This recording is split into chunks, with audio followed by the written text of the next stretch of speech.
Indigo's POV. Fiang, nasan ka? Bakit nawalan ng tubig? Just then, she walked into the room. Oh, ano nangyari sa'yo? Thank God! Bakit nawalan tayo ng tubig? Sinubukan ko tong sulyapan, pero agad din akong napapikit dahil mahapdi pa rin ang mata ko sa shampoo. Bumalik ka na sa bathroom.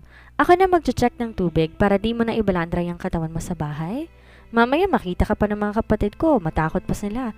Sabihin may kalansay na naglalakad. Abat! I yelped as I tried to open my eyes again, only to make it worse. The shampoo burn hit full force. Dinig ko ang mahinang hagikik ni Fiang palabas sa kwarto. Tuwang-tuwa at di nagantihan sa sinabi nito. Ano raw? Kalansay? Ang ganda kaya ng katawan ko. Nako, kung di lang hilam ang mga mata ko sa sabon, hihilahin ko siya papunta ng banyo at hindi nito malilimutan ang gagawin ko sa kanya. I tried my best para makabalik sa banyo. Nang maisara ko ang pinto, agad kong inalis ang tuwala sa bewang ko at ibinalik iyon sa towel rack. Saka na ako tumapat ng shower head para kung sakali na magkaroon na ng tubig, mabanlawan na ang mukha ko. A few agonizing seconds passed before I felt the glorious return of water flowing over me. Nakahinga ako na maayos na magsimulang hugasan ng tubig ang mga bola sa aking katawan. Pero may isang bagay na hindi tama. Dahil yung tubig na umaagos sa mukha ko at katawan hindi malinis. Kulay pula. What the? Madiin ko ang kinuskos ang buhok ko pero walang naging pagbabago. The water pouring over me was still red. Kabado akong humakbang papalapit sa salamin para i-check ang mukha ko. At nang nakarap na ako sa salamin, kinapaka pa akong bato ko. I had to check. Maybe I'd injured myself. O baka naman, nung hinampas ako ni Fiang ng sandok kanina, nabasag talaga nito ang bungo ko. At di ko man lang namalayan? Nanginginig ang kamay ko habang kinakapa ang ulo ko, searching for any signs of a wound, pero wala ko naramdamang masakit o mahapdi. My voice was barely a whisper now. Kulay pula pa rin ang tubig na pumapatak sa katawan ko. Was I internally bleeding? Fiang! Fiang! Nanginginig ang boses kong sigaw habang palabas sa banyo. Fiang, nasan ka? It's urgent! Dalhin mo ako sa ospital? Ayoko pang pumanaw, Lord. Not yet, please. Not like this. Hindi pa ako minamahal ng asawa ko? Fiang's POV. I woke up with a jolt, the pressing need to be dragging me out of my comfortable sleep. Groggy and disoriented, bumangon ako mula sa kama sa guest room. Kinusot ang aking mga mata habang naglalakad patungo sa banyo. Napansin ko 1 AM na madaling araw. Hindi eksaktong oras para sa pagtakbo sa banyo pero ano ang magagawa ko? Ganito na talaga ang routine ko. Nagigising sa 10 oras ng gabi para umihi. Dahil bago ko matulog, umiinom ako ng gatas o di kaya tubig or tea. I pushed the door open and flicked on the light. Ngunit nagulantang ako at nagising ng tuluyan ng diwa sa bagay na bumungad sa akin sa banyo. No, wait! Hindi yan basta isang bagay lang. It was a pirate? Was it Captain Jack doing here in the guest room? Nananaginip ba ako? Tila na estatwa ako sa kinatatayaan, natakot kumalaw. May hawak kasi tong espada. Nanlilisik ang mata sa akin na parang sasalakay. OMG! Was he moving? Napaatras ako at naabutan ako ng gulat. Muntik na akong tumalon na. Tinangka akong tumakbo but some nagging instinct made me stop. Hindi totoo ang pirata. What was this? Pinagmasdan ko ang nasa sulok ng banyo, inaral ang bawat anggulo. Then I saw it, hanging off his waist, flapping softly with a slight movement of air in the room. A price tag. I blinked once. Bakit may price tag sa bewang? My fear drained away in an instant, replaced by an overwhelming sense of relief dahil napagtantong laruan lang ang human-sized Jack Sparrow sa harapan ko. Dahan-dahan akong humakbang palapit doon, close enough to see every unnecessary detail on the pirate's face. Namilog ang mata na makita ang presyo noon, $2,500? Almost 130,000 pesos. Sa matino ang isip ng kapatid ko, alam ko, hindi nila to gagawin sa akin. Tanging ang baliw ko lang na asawang mag-iisip na ito ay nakakatawa. Nai-imagine kong malapad ng ngiti sa mukha ni Indigo, pero hindi ako papayag na hindi ito magbabayad sa ginawa niya. Maingat akong lumabas sa guest room. Dahan-dahan humakbang palapit sa kwarto ni Indigo. Nang maabutan kong hindi nakasarang pintuan, bagos, bahagya pa yung nakaawang, kaya naman lalo akong napangisi. Sumilip ako para i-check sa Indigo sa loob. Ang loko! Di rin pala nag-off ng ilaw kaya't kitang-kita to. Mahimbing ang tulog ni Indigo habang humihilig. Perfect! Pigil ang tawa kong bumalik sa guest room para kunin ang Jack Sparrow doll. This thing was heavier than it looked, and I almost lost my balance a few times.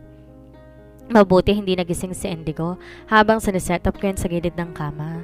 Sinadya ko pang itutok ditong espada para naman malaman ni Indigo ang pakiramdam ko kanina. Sa kabilang banda, di ko pa rin mapigilan ang pagisi ko kapag napapasilap ako kay Indigo. Tahimik na nakaupo sa desk at busy sa screen ng kanyang laptop. Bukod sa itsura nito kanina nung nagising siya na nasa tabi ang Jack Sparrow doll, ay na-imagine ko ring natataranta tong mukha habang pinipilit akong dalhin ko siya sa ospital. Cutting off the water mid-shower? Parte yun ang plano ko.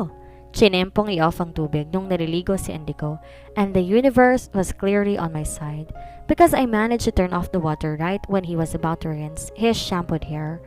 At dahil alam ko na kakailanganin niya ako para ipacheck ang tubig, pumunta ako ng kwarto nito with food coloring already tucked in my pocket, ready to execute my plan.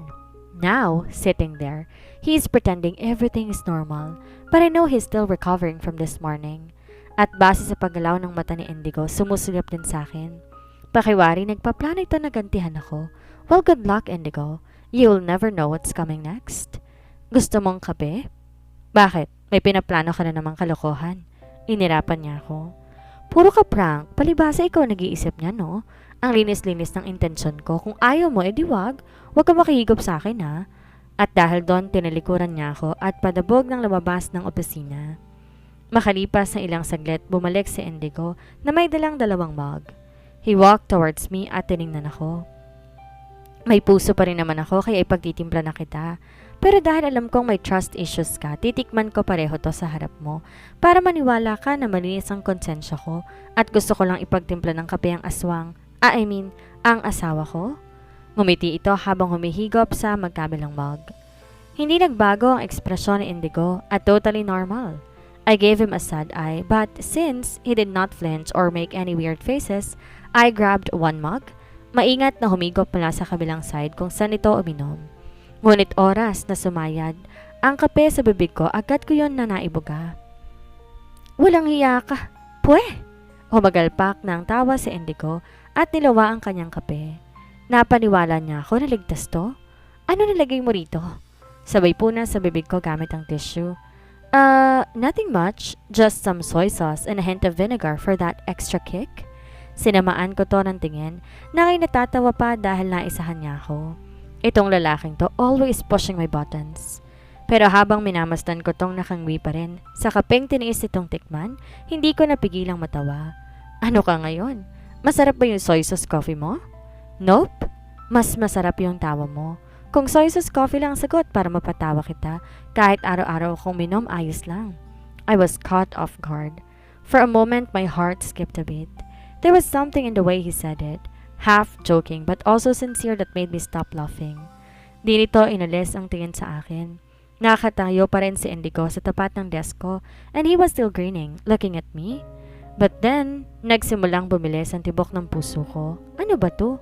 Naiinis na nga ako barang-barang bumibilis pa yung tibok ng puso ko sa paraan ng pagtitig ni Indigo sa akin. Anong tinitingnan mo? I snapped, hoping to shake off whatever this weird feeling was. Indigo's grin widened and he leaned back, eyes still fixed on me. Wala naman.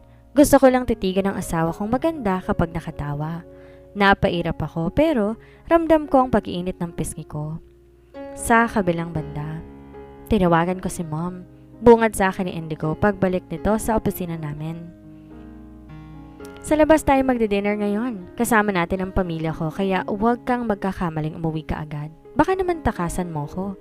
Nakakahiya kay na Mom and Dad kung makikita nilang magkaiba pa tayo na sasakyan papunta doon. He continued sounding half serious but half playful. Yeah, may point si Indigo. Sigurado na iba ang magiging dating noon sa pamilya nito kung separate cars pa kami. Thankfully, it was Friday so at least I had the time for it. Besides, hindi naman kami madalas na ganito. Sa katunayan mula nang kisal kami, itong unang pagkakataon na magdi-dinner kami kasama ng kanyang pamilya. Isang dramatikong buntong hininga ang pinakawalan ko. Kunwari wala akong choice. Fine, sabi ko na parang nag-aatubiling pumayag. Pagpatak ng 6:00 ng hapon, sabay na kaming lumabas sa opisina. Of course, si Indigo ang nagbukas ng pinto for me, kasunod ng iconic line niya na, Dragons first. Di ako kumibo pero pinukol ko siya na masamang tingin. Habang papasok kami ng elevator, ganun din ang ginawa nito. Pagkumpas na mauna akong pumasok, lagi niya ako pinipilit tumuloy at lumabas na muna. And as much as I hate to admit it, I found it a little charming. Madalang ko lang tong makita na maging gentleman side, so I had to appreciate it, even if I'd never say that to his face. When we arrive at the well-known restaurant, nadatnan namin ang kanyang pamilya, nakaupo at naghihintay sa amin.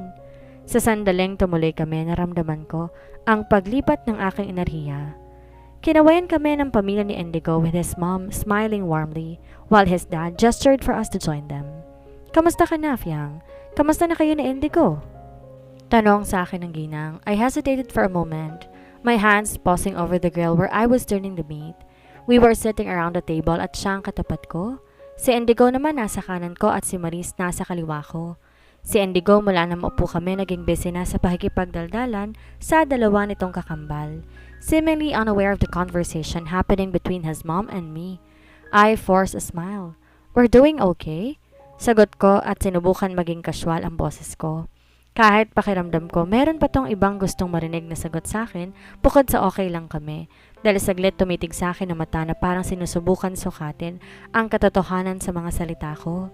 To prove or at least show that things between Indigo and I were perfectly fine, nagpa siya akong gamparan ng bahagi ng mapagmahal na asawa. My eyes flicked towards the small pile of lettuce in the center of the table at umabot ako ng isa. Without a word, I wrapped the grilled meat in it, adding flavors and turned to Indigo. Here, I said, my voice a little sweet as I held the lettuce wrap in front of him. Natigilan to sa pakikipagtawanan sa dalawang kambal at nabaling sa akin. He was clearly surprised. Ngayon ko palang kasi to gagawin ang subuan siya. Finally, nalagyan mo ba ng enoki mushroom? Yeah, just a bit. No thanks, I don't want it. Anemic ako sa mushroom. What? Napaisip ako habang salubong kilay sa sinabi. My mind trying to figure out what he just said. Anemic? Di ko yung nagets nung una but then it hit me. And my shoulders started shaking as laughter bubbled up. Wait. Do you mean allergic? Bakit? Di pwede magkamali? Sa paligid, ang natitirang bahagi ng mesa ay nagkaroon ng parehong reaksyon. Maging mga magulang niya ay tumatawa. Ngayon ko lang nalaman may anak akong anemic sa mushroom. Indigo's dad said between laugh. At kahit natatawa, ipinagbalat ko tong muli ng lettuce but this time, di ko na nilagyan ng mushroom. And I couldn't resist teasing him again as I brought it close to his mouth. Here, I didn't add any mushroom this time, since you're anemic from that. Inirapan niya ako bago tanggapin sa bibig ang binigay ko. Masarap palang samgyupsal kapag asawa may nagbabalot at naglalagay sa bibig. Paula, try mo rin kay Ashton. Iba yung tingin sa akin mukhang nainggit. Sinubuan ako ni Fiang. Walang anilangan sumunod si Paula sa biro ni Indigo. Nang tanggapin ni Ashton sa bibig, pansin kong bahagyang namula ang mukha nito. Halatang kinilig sa simpleng gesture mula kay Paula. The dinner continued smoothly, the earlier tension melting away as laughter filled the table. Ang mga magulang ni Indigo ay naobserbahan kami. Nang pag-upo namin, tila naging relaxed na. It was as if my laughter and teasing had given them the reassurance they were looking for about our relationship. Kaya imbes magtanong sa akin ng mommy ni Indigo, she began sharing funny stories about the triplets when they were kids. Lalo ang tungkol kay Indigo. Ouch! Sigaw ko at mabilis sinatras ang kamay na napaso sa griller habang lumaki at umabot ako ng sausage. Before I could even imagine the spot, Indigo had already grabbed my hand, inspecting it with a frown. Ano ba yan? Ang lutang mo naman? Anito na kami lang dalawa nakakarinig. Manahimik ka na nga lang dyan. Ituro mo na lang yung gusto mong kainin at akong aabot. Unang dinakwang ang sausage na kinukuha ko gamit ang chopsticks niya. Dinala yon sa plato ko. Okay na sana Makikita ko na sanang sweet side ni Indigo pero sinabihan pa ako ng lutang ng loko. As he placed the food on my plate again, di sinasadyang nagtama ang mga mata namin. Gusto ko nga mag-iwas ang tingin pero parang may magnet sa pagitan namin na pumipigil sa aking lumingon sa iba at may kung anong malambing sa kanyang titig. Isang tahimik na pag-amin sa kabila ng panunokso nito. Siya ay tunay na nagmamalasakit. Uy, may dragong kinikilig. Nakangisi nitong sabi sa mahinang boses lang at doon, bumalik ako sa realidad. Kaya mabilis ako nag-react at tinampas to sa braso. Ngunit sa sandaling napagtanto kong nakaupo kami sa harap ng kanyang pamilya, mabilis kong sinundan isang banayad na haplos, hoping to play it off as a joke. Maharot kong hinaplos ng paulit-ulit ang braso ni Indigo na nahampas ko at bigla tong nagilan sa pagnguya, sunod ng kanyang pagyuko. Sinundan ko ng tingin ang mga mata nito and my own eyes widened as I registered what he was focused on. Ang kasangga nito, nabubuhay ng gusto sa pants dahil lamang sa pagkaplos ko sa kanya? It was hard to believe na kahit nasa harap lang namin ng pamilya ni Indigo, he could react so interestingly to my touch. Napakahilig talaga.